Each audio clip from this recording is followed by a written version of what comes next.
language accent every single time.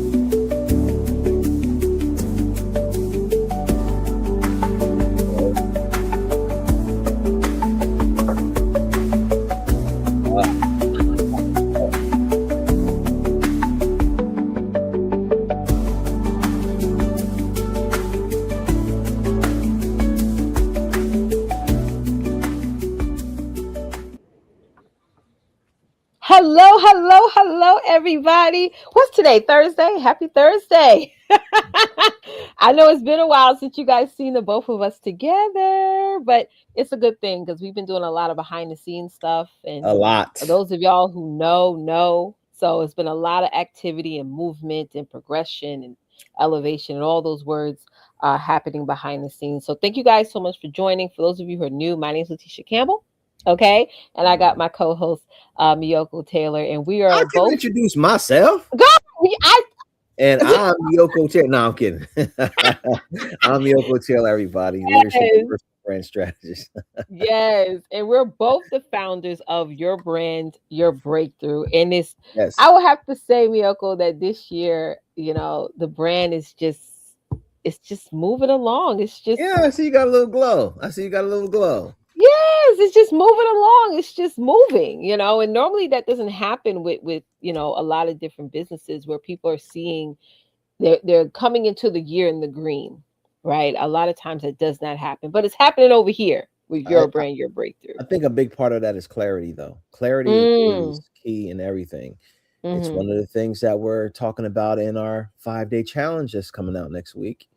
That we're very, very excited about. If you have not signed up yet for the challenge, I would definitely encourage you to do so. Yes. But that's not what this live stream is about. But yes, you should join the challenge because you're Definitely join the challenge. Yes, definitely join. But today we want to talk about something that most people that are entrepreneurs, coaches, service providers, speakers, all that good stuff, right? Or everybody that has a personal brand runs away from. And that is selling. Sales. Yes. Getting money. Closing the deal. Yep. Following up. Right. The ask. The yes. offer. Right. Yes. The ask, the offer, the close. People hear that selling word and they think of car salesmen or think of like, oh my God, I gotta annoy people, I gotta interrupt people's day. I remember back in the day growing up, we had people knocking on our door selling vacuum cleaners. And still do. Yep. And still do. Everyone's selling something, whether you think you're selling something or not. Everybody's selling something. So we want to take we want you guys to first be comfortable with that word, but also not be sleazy with it at the same time. Right. Yeah. Right. Yeah. So we have some awesome topics to talk to you guys about today. Be interactive, be engaging, share this out, and let's go ahead and get into it. Shout out to Selling Miyoko without the sleaze. Yes. So we decided really, literally probably in the last 5 to 10 minutes that we're actually going to do 2 parts to this live stream, right? 2 parts. Right. Because I think the first part is kind of like the psychological aspect of it, the internal aspect. And then I think the second part is kind of the more tactical version. So we're going to actually do the internal, the identity-based portion of the live stream today. So make sure you take notes. If you have any questions, make sure you jot those down, comment, be interactive, because we don't do these live streams to just have pretty slides up and look at ourselves or hear ourselves talk. We get the most value when you get the most value. All right. So without further ado, Letitia, I'm going to let you begin with the first slide. It's if you feel that selling feels wrong, we want to help you guys out with that. So we all know that sometimes when somebody says no to whatever it is we're offering, we feel like, okay, they don't approve of us, or maybe what we're offering is not the right thing, or what have you, right? So we want you guys to be comfortable with selling whatever it is that you're selling whatever it is that you're offering. And statistically, around this time of year, Miyoko, most businesses are not selling. They're not pitching. You know what I'm Right. saying? They feel that nobody has money, or they feel that, well, we just came from the holiday season where people were thrown, buy now, offer, offer, offer. So people are like they're feeling like, oh, let me just take a break. You know what I'm saying? Let me not be so hard on my audience coming back from the holidays. So Mhm. we want you guys to understand that now is the best time for you to even hit the ground running even more when it comes to selling, and not feel a sense of guilt, that you're interrupting people, or that you're taking more money, from people, or what have Right. you, right? Right. Yeah, yeah. I, I I think the whole people not having money after the holidays and all that, I think that's something that was created. I feel like if your audience is connected to what you do and who you are and see the value in what you're doing, it's not really going to slow your sales down. Um, Most of the times when when it's transactional, when people don't really understand what you do, when you're not separating yourself from everyone else, yes, you kind of have that type of problem. But if you're in this service business, right? If you're a speaker, if you're a coach, if you're somebody that relies on your personal brand to Hmm. actually result in the physical sales of a product or service, Hmm. a holiday really shouldn't slow you down No, it should not. Mm-mm. because It you don't have definitely a should not. holiday based audience. Yep, yep, yep. And a lot of people are definitely shopping or buying more, making better buying decisions now Right. because they coming from the holiday. Yeah. Right. And so selling, in a nutshell, selling feels wrong when you feel like you need approval for somebody. Hmm. Selling feels wrong when you feel like what you're offering has to be justified. Hmm.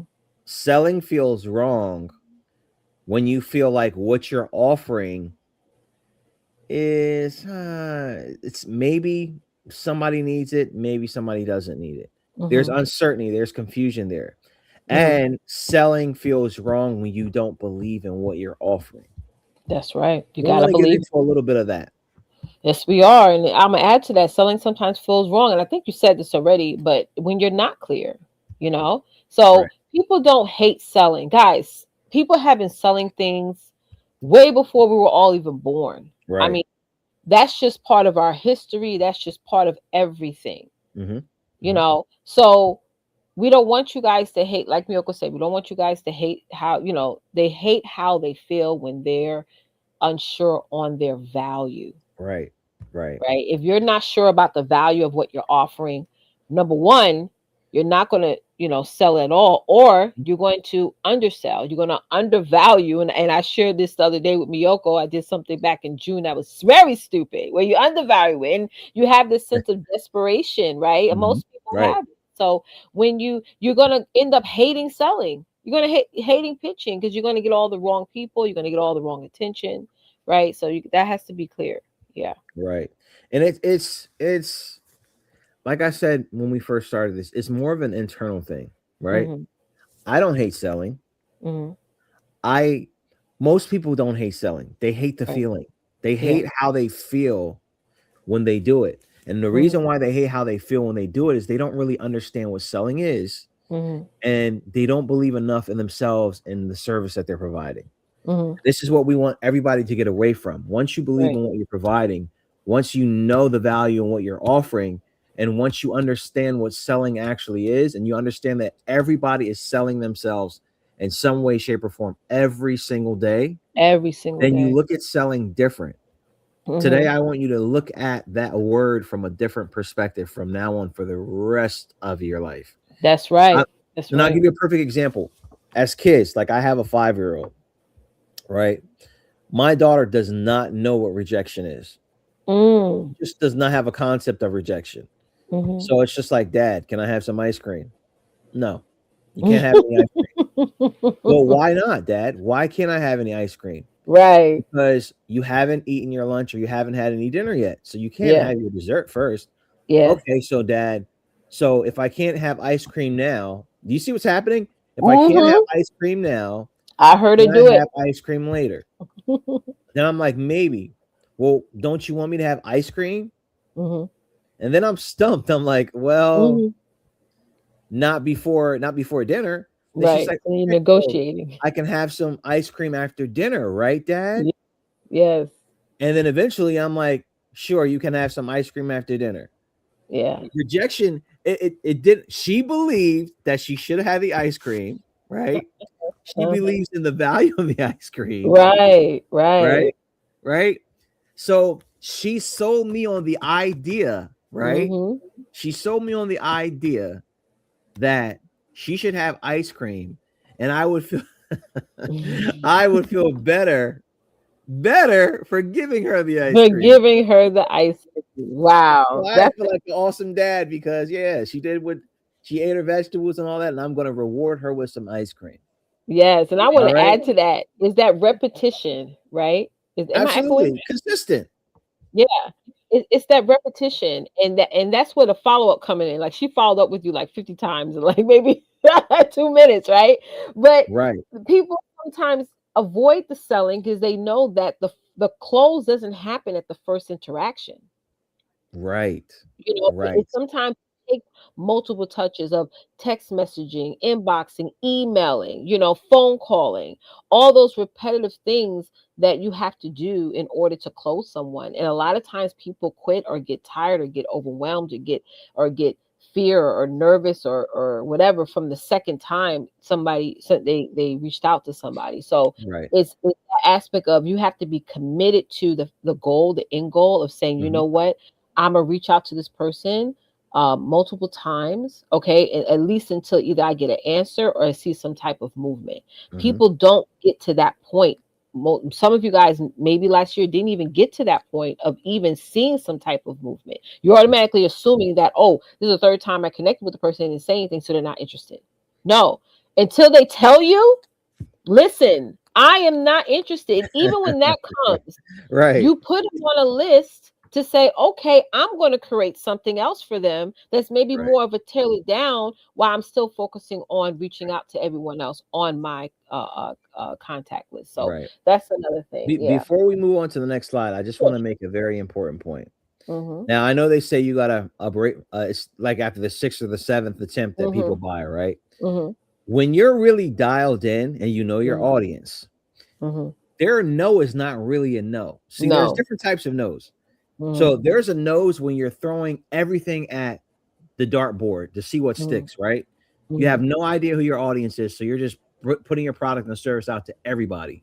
So Correct. there's some people that literally they have no interest in your product. You're Mm-hmm. going to get a lot of no's. But if you dial in on your audience, Mm-hmm. you're dialing to the exact people that need what you have, Mm-hmm. right? Their no means something different. Their Yeah. no actually means I'm not I'm not in that particular part of the process. Mm-hmm. Mm-hmm. So I don't see the value in it yet, Mm-hmm. right? Because sometimes people are just in different parts of the buying process, Yep. right? So I just kind of wanted to point that out for those of you that are actually selling products and you have an ideal audience, but you're getting more no's than yeses. You got to Right. look at what part they're in that buying process and meet them where Mm-hmm. they're at, Yeah. right? Yeah. And And don't quit because you know you're noticing that you continuously reaching out. Some people say, well, I'm gonna do a different business. The same work you do in this business you're currently doing is the same level of work you're going to do in whatever new business you're doing. It doesn't change because the right, business. Yeah. and Mm-hmm. and you said people don't get to the point of where they can face that no or I'm Mm-hmm. not interested. Mm-hmm. And one of the biggest reasons, if not the only reason, is because they personalize no. Mm. They take it Mm. personally, like That's somebody is true. saying no to them Mm-hmm. instead of no to what they're offering. Mm-hmm. And they get in their emotions and get in their feelings and they take it personal. Mm-hmm. And then they take that with them. And it's just like, oh my God, they're saying no to me. They're Mm-hmm. rejecting me. Right. Has Right. nothing to do with you. No, it does not. Okay. No. It has everything to do with your offering them. Mm-hmm. And not everybody needs what you have to offer. And this is why me and Letitia focus on dialing in your particular audience, dialing Mm-hmm. in because it lessens the no. Mm-hmm. It Correct. lessens the no. And most of the time it's a not yet, Mm-hmm. when you really dial in. So we Yeah. can go on to the next slide. Let's do that. Yeah. So sleaze looks like this, right? Yes. It looks like when you're over explaining. Oh yes. right? Sometimes you're giving too much information. Sometimes you're saying too much. Sometimes you're giving them, they may have a question, Uh-huh. right? But you're dancing around the answer and you're not Correct. really answering their question. Right. We get some, like, I'm gonna give you an example. I get some questions sometimes. Oh, is this a one-time payment or is it recurring? Or is this just like a 5-day challenge where it's, or is it like 5 weeks? Like, and some people say, well, they should just read the copy. They should just read yes, your details may be like, laid out on a page, on a landing page or a website, but a lot of times people glaze over your copy. Yes, have great copy, make it compelling, make it awesome, but sometimes people need a little bit more questions answered. But if you're explaining too much, it's going to be like, okay, now I'm even more confused. Right. I'm like, Over explaining is like, mhm, all right, so what am I gonna really get from this challenge, right? mhm, What am I gonna walk away with? mhm, Well, first, what we're gonna do on day one, we're gonna mhm, talk about, your identity. Then the next thing mhm, we're gonna do is talk about why your identity uh, looks like this and it looks like that. And then, by the way, we have something else that we're gonna do further on down the road after the challenge, which is gonna help you do this particular thing. Now, the person, you didn't even really answer the question. You're over explaining something that they didn't even ask you. Okay. So that's what over explaining is. Get straight to the point, be very clear, be very simple about what outcome they're going to get. Period. that's But right. what sleaze, the reason why sleeves looks like over explaining is because you're adding all these benefits that they didn't ask for That's right. to make it seem like it's something that it isn't.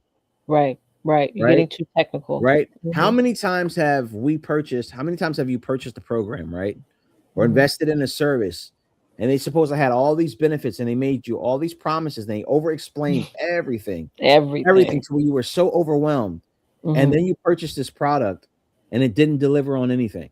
mhm, I mhm. think we've all had that type of experience, right? Yep. So that's over explaining. Over chasing is a very big one, right? Mm. You shouldn't be you should not be stalking your audience. Okay, you should not be stalking your audience. I got to talk Yeah. about this. I got Yeah. to talk about this because you should not be calling up, hey, Mary, I left you 2 messages yesterday. Mhm, You didn't call me back, so I'm leaving a third message. mhm. I because I saw you in the supermarket, so I heard your phone ring, so I know you so I know you got your phone. So I'm wondering, so I'm wondering why you haven't gotten back to me. Right. You Right. should never have to chase your clients. Yes. Yes. No, me and Letitia have conversations in regards to this about even chasing payments and chasing clients. Oh God. You Yes. shouldn't have to chase at Yep. all. Mhm. It's not a Mhm. good look at all. Nope. It's being overbearing. It looks very stalkerish. It Mhm. looks very desperate. Mhm. It looks very, very unprofessional. Yes. You That's should true. not have to chase anybody to get them to enroll in any type of program or service that you have. That's right. That's right. Now, You should not. yes. Yes. Follow up is different. Following up is not the same as stalking. Mhm. Mhm. Following up, having a plan. Okay, haven't heard from in 2 to 3 days. Okay, I'm going to follow up. Mhm. Another 2 to 3 days, I'm going to follow up. Mhm. Then maybe after the fourth or the fifth follow up, you say, all right, I'm going to put them on a list. Mhm. You don't say, hey, well, I've been following up 3 or 4 times. Are you ready to make a decision? That's right. Now you're chasing people. Mhm. Now it takes you out of a form of being ethical and it puts you into that sleaze category. That's right. All right. And the last one, over Well, discount. what I want to add one more thing to that. Sure. And we talked about this before. Some people get the stalkers thing because they depend on that one person. If Right. you don't have enough leads or we call it have enough people in the pipeline, and you're just depending on that handful of people to give you an answer or purchase, you're gonna overwhelm yourself. You're gonna overwhelm yourself. Every single time. Hmm. Every single time. Over discounting. Oh, this Yes. one. Ah, This one. Oh, those are the worst clients. my product is $9.97, Mhm. but for you, since you're saying you can't afford it, $100. I'm gonna drop it to $4.97. Oh, you Oh, can't afford $4.97? I'm gonna drop it to 197. Oh my God. It looks completely unprofessional. It doesn't look like you're grounded. Mm-hmm. And then you lose all credibility because now the audience is gonna say, wait a second. Mm. If it was $997 and now you're giving it to me for $197, what's the price of it? What's the real value of this? Yeah. Were you trying to just get me out of $1,000? And the work is going to be the same. You're not discounting the work. Same you work. Discount the price, but not the work, right? Same work, but over discounting more work. Over discounting makes your audience question your integrity. Correct. I want everybody to understand that. Over discounting makes your audience question your integrity. Mm-hmm. Because if you were about to accept $1,000 of my hard-earned money, but now you're going to give me the same product for 197 real time because I talked you down, that's not ethical. It's not. That's not professional. Not. It shows instability. It shows lack of credibility. Because if I tell you it's $997, it's going to be $997. That's right. I may give you a payment option, or there may be something of a lesser investment to get you another result.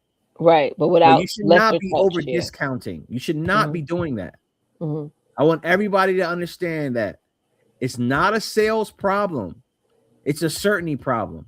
Yes, because you over discounting, you over chasing, you over explaining shows that you are not certain in the value, the outcome, the credibility, the integrity, not only of yourself, but the result that your product or your service is going to give them.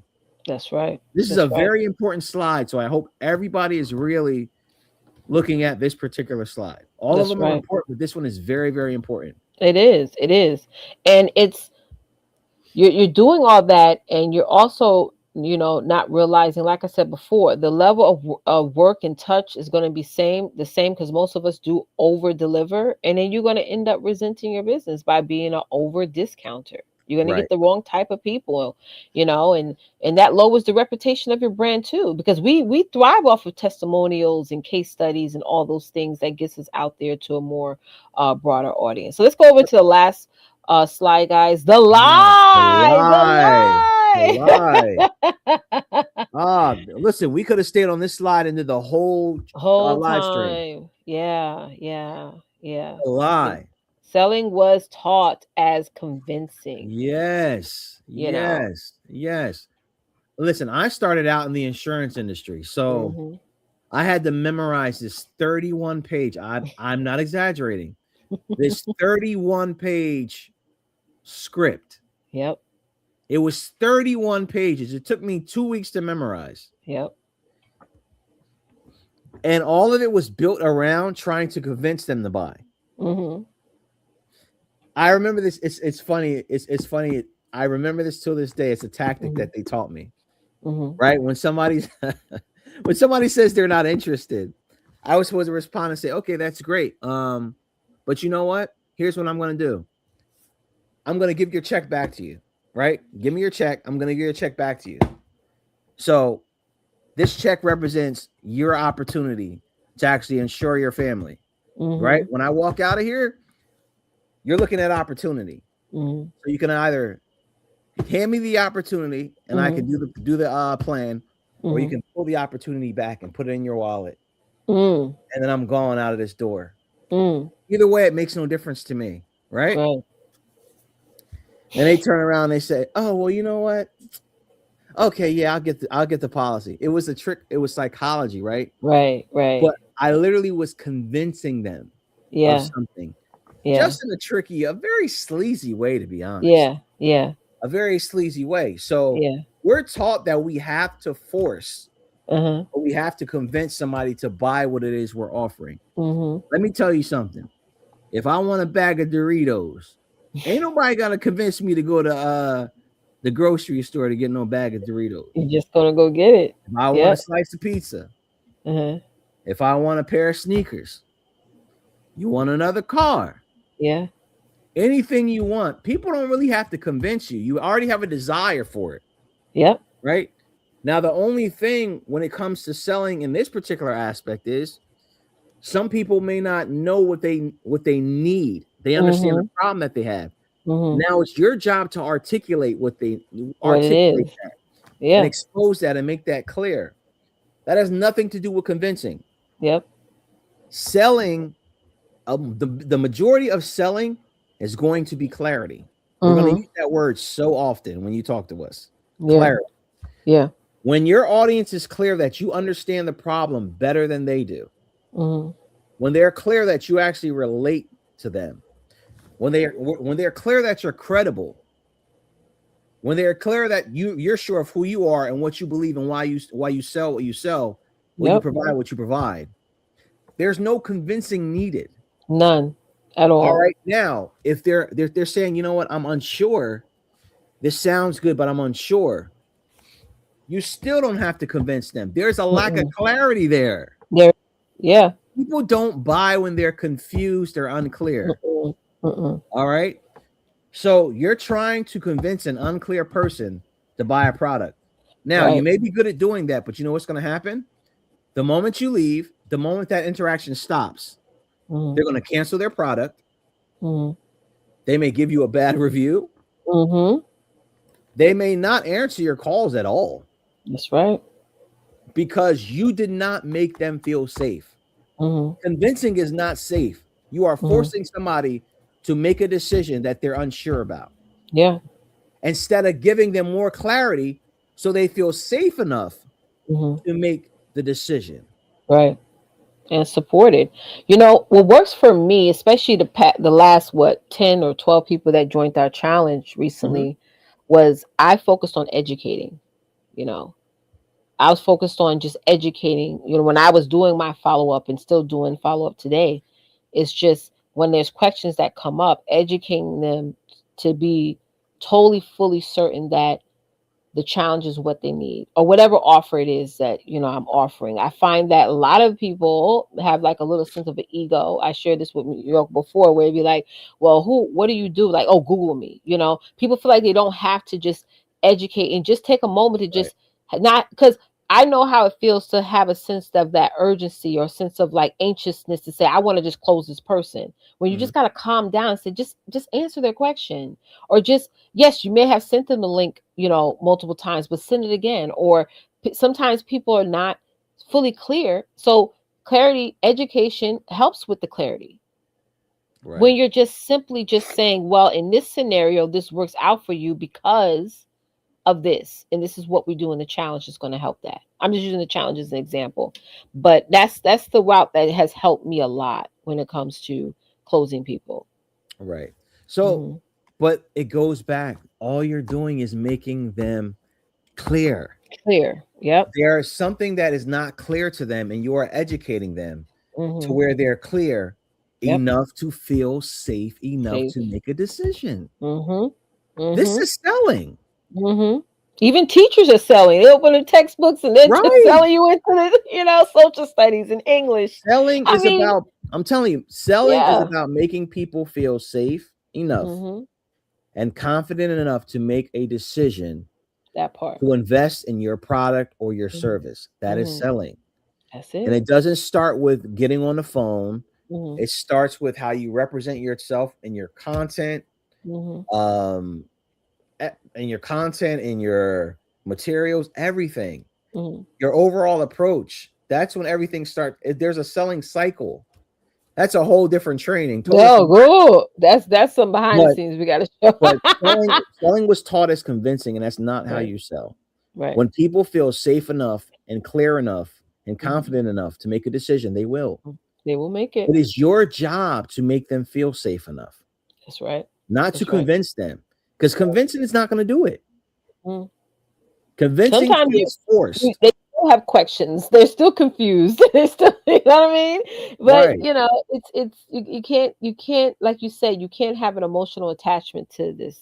Oh, you can't. Hey, Therese, you just hopped on. Right. So Yeah. convincing, and I want to make sure I'm clear, convincing, and I'm talking about convincing in the space of I'm going to make you Mhm. make a decision. Mhm. Mhm. I'm going to try to create a sense of urgency and Mhm. and scarcity and Mhm. force you into making a decision. Mhm. Not from the convincing from a perspective of, okay, all right, you're not convinced. Okay. I'm going to give you more information that way you're clear on what decision you need to make at this point in time. Absolutely. I That agree 100%. alone may convince them to actually make a buying decision. But you're not convincing them based on any type of sleazy metrics, forcing scarcity, and you're using scarcity and it's not really scarcity. Oh, you know what? This offer is not going to be here tomorrow, and then the offer is there for the whole year. It's things like that, trying to convince them to actually enroll in a service or product, and you're not being ethical about it. Right. So let's focus on, do I explain my offer or my service clear enough? Is my belief clear enough? Do you understand the offer? Yeah. Is it clear enough the right offer? Are you offering the right thing? You know what I mean? Right. And is it clear enough to you? Exactly. Because I'm gonna go dive into ChatGPT. Sometimes, and I had a client that did this. They typed in a whole course layout in ChatGPT, but I'm like, do you really want to offer that? Like, is that what I get? It designed it good. It's amazing. It's like, we got to be careful, even though we have these amazing tools. Right. We don't want to just get out there, hit the ground running with something that we can't even be comfortable enough with pitching, or not. I would like to use the word pitching, but like you said, sharing to the world. Right. Yeah. If you're not if you don't believe it 100%, like, you got to live what you're selling. Like, it has to, like, even for us, the challenge is in us. We're living the challenge. We're not sharing something with you guys that we're not ourselves living and talking about and shifting, on a consistent basis. And it's like this. And if you're confused, right? If you're confused, how do you expect your audience not to be confused? And that's why they say, "Oh, just go to my website. It has all the details." No, right? You're confused yourself. You're the source. Talk about it. Right. You mean to tell me you're not clear enough, and you can't clearly articulate why this is the best thing for me? Wow. Yeah, that's a problem. That's it. So like we said, y'all, it's going to be a part 2 to this, because we can talk for hours about this particular topic, because like I said, this is the time of year where you guys have to really, make Q1 like absolutely amazing, where you're actually providing huge transformations for people. And we want to make sure that happens for each and every one of you. So as Miyoko shared earlier, we are literally about to launch a amazing, guys. I can't stress it enough. This is a game changer challenge, guys. It's not a motivational challenge, all that. It's a challenge that's really going to set you apart from everyone else. It's our 5-day brand breakthrough challenge. Now, we do have a community right here on Facebook, Your Brand, Your Breakthrough. If you get in that community, you're going to learn everything about the challenge, or you can go ahead in the chat right now and type in #challenge, and we'll send you all the information to learn more about it. But it starts Monday. So definitely don't drag your feet on this. Yes. And that's not like creating urgency. It's literally going to start right. on Monday. We're starting on Monday live. Starting on Monday live. Yes. So join us in the challenge. So thank you guys so much for watching, and we'll see you guys for part 2. We definitely see you tomorrow again for part 2.